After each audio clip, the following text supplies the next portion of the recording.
Meeting চলাকালীন সময়ে অর্থ উপদেষ্টা ও পে কমিশনকে সচিবালয় অবরুদ্ধ করল ক্ষুব্ধ কর্মচারীরা। তো দর্শক, নবম পে স্কেলের আজকের সবচেয়ে বড় আপডেট ভিডিওটি শেষ পর্যন্ত দেখুন এবং শুরুতেই আপনি আমাদের চ্যানেল নতুন সদস্য হয়ে থাকলে চ্যানেলটি সাবস্ক্রাইব করে রাখুন পরবর্তীতে নবম পে স্কেলের সকল আপডেট সবার আগে পেতে। তো দর্শক, সকাল থেকে সচিবালয়ের পরিবেশ ছিল অন্যরকম। সরকারি কর্মচারীদের মধ্যে পে স্কেল পুনর্গঠন ও বেতন কাঠামোর দীর্ঘদিনের অপেক্ষার কারণে জনমনে ক্রমবর্ধমান উদ্বেগ স্পষ্ট দেখা যাচ্ছিল। পরিকল্পিত মিটিংয়ে উপস্থিত ছিলেন অর্থ উপদেষ্টা, পে কমিশনের উচ্চপদস্থ সদস্যরা এবং সংশ্লিষ্ট প্রশাসনিক কর্মকর্তারা। তবে কেউই কল্পনা করতে পারেনি যে এই নিয়মিত মিটিংটি দ্রুত একটি নাটকীয় পরিপ্রেক্ষিতে ধারণ করবে। মিটিং শুরু হতেই সচিবালয়ের ভেতরে পরিস্থিতি উত্তপ্ত হয়ে ওঠে।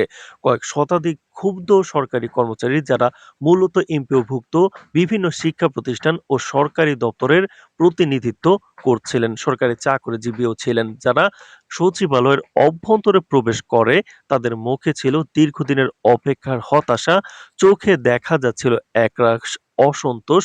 মুহূর্তের মধ্যেই তারা মিটিং কক্ষে পৌঁছে তাদের অভিযোগ ও দাবি উত্থাপন করতে থাকেন। কর্মচারীরা সরাসরি বলেন, নতুন বেতন কাঠামো ও পে স্কেল বাস্তবায়নে সরকারের বিলম্ব আমরা মেনে নিতে পারছি না। আমাদের দীর্ঘদিনের অধিকার আজও স্থগিত রাখা হয়েছে পে স্কেল। আমরা প্রশাসনকে সরাসরি জানাচ্ছি, এটি আর গ্রহণযোগ্য নয়। আমরা দাবি করছি নির্বাচনের আগে এই পে স্কেল কার্যকর করা হবে। বিলম্বের কারণে আমাদের আর্থিক নিরাপত্তা হুমকির মুখে রয়েছে। সরকার যদি আমাদের দাবি না মানে তবে আমাদের ক্ষোভ আরো বাড়বে। তো দর্শক, এরপর তাদের কথায় ছিল আঘাত এবং অনাস্থার স্পষ্ট প্রতিফলন। মিটিং কক্ষে থাকা অর্থ উপদেষ্টা এবং পে কমিশনের সদস্যরা পরিস্থিতি নিয়ন্ত্রণে আনার চেষ্টা করছিলেন তাদের বক্তব্যে। তবে কর্মচারীদের সরাসরি উপস্থিতি এবং দাবির চাপ প্রশাসনকে কার্যত অবরুদ্ধ করে দেয়। তো দর্শক, ভিডিওটির এই মুহূর্ত পর্যন্ত যারা দেখছেন, চ্যানেলটি সাবস্ক্রাইব করে রাখুন পরবর্তীতে নবম পে স্কেলের সকল আপডেট সবার আগে পেতে। তো দর্শক, সচিবালয়ের অভ্যন্তরীণ সূত্র জানায়, কর্মচারীরা মূলত তাদের বেতন কাঠামোর পুনর্গঠন, পে স্কেলের বাস্তবায়ন এবং দীর্ঘদিনের বিলম্বের প্রতিকার চেয়েছিলেন। তারা উচ্চস্বরে অভিযোগ করছিলেন যে তাদের অধিকার দীর্ঘদিন ধরে অবহেলিত হয়েছে, যা সরকারের নৈতিক দায়িত্বের পরিপন্থী। কর্মচারীদের এই আচরণকে প্রশাসনিক কর্তৃপক্ষ প্রথমে চ্যালেঞ্জ হিসেবে গ্রহণ করলেও পরিস্থিতি দ্রুত নিয়ন্ত্রণের বাইরে চলে যায়। মিটিং চলাকালীন সময় নিরাপত্তা ব্যবস্থা জোরদার করার চেষ্টা করা হয়, তবে উপস্থিত কর্মচারীদের সংখ্যা, তাদের একত্রিত শক্তি এবং প্রতিবাদের তীব্রতা প্রশাসনের জন্য বড় চাপ সৃষ্টি করছে। অনেক কর্মচারী মিটিং কক্ষে সরাসরি বক্তব্য রাখছিলেন, কখনো চিৎকারের মাধ্যমে, কখনো নথি বা ডকুমেন্ট হাতে তুলে দিয়ে তাদের দাবি কথা জানাচ্ছিলেন। ঘটনার প্রেক্ষাপটে বিশ্লেষকরা মনে করছেন, সরকারি কর্মচারীরা সচেতনভাবে এই মিটিংকে তাদের দাবির প্রকাশভঙ্গি হিসেবে ব্যবহার করেছেন। এটি শুধু ব্যক্তিগত ক্ষোভ নয়, বরং সরকারের নীতি প্রণয়ন ও বাস্তবায়ন প্রক্রিয়ায় সরাসরি প্রভাব বিস্তার করার এক প্রয়াস। অনেকে বলছেন, এটি সরকারের জন্য একটি সতর্কবার্তা যে পে স্কেল ও বেতন কাঠামোর বিষয়ে বিলম্বিত সিদ্ধান্ত দেশের শ্রমজীবী কর্মচারীদের মধ্যে অসন্তোষ সৃষ্টি করছে।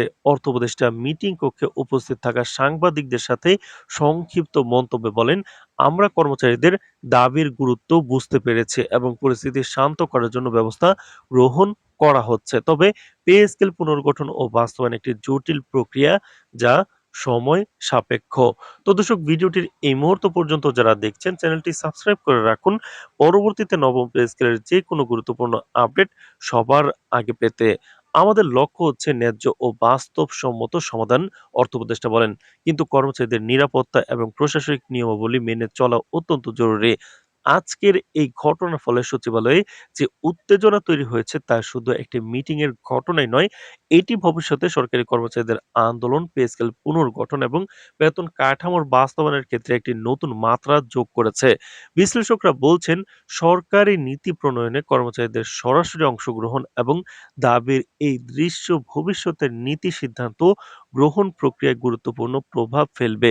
এই উত্তাল পরিস্থিতি পত্রিকায় প্রতিফলিত হওয়ার সঙ্গে সঙ্গে দেশের অন্যান্য সরকারি অফিস ও কর্মচারীদের মধ্যে উদ্দীপনা এবং সচেতনতা বৃদ্ধি পাচ্ছে। অনেক অফিস থেকে জানা যায় কর্মচারীরা সচেতনভাবে এই ধরনের পদক্ষেপের মাধ্যমে সরকারের দৃষ্টি আকর্ষণ করতে চাইছেন।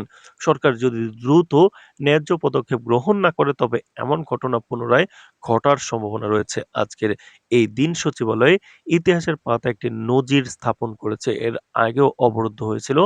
আজকেরটা ভয়াবহ। মিটিং চলাকালীন সময়ে অর্থ উপদেষ্টা ও পে কমিশনকে একত্রে অবরুদ্ধ করা সরকারের নীতি প্রণয়ন এবং কর্মচারীদের দাবির মধ্যে সম্পর্কের এক জটিল ও নাটকীয় অধ্যায় হিসেবে রয়ে যাবে।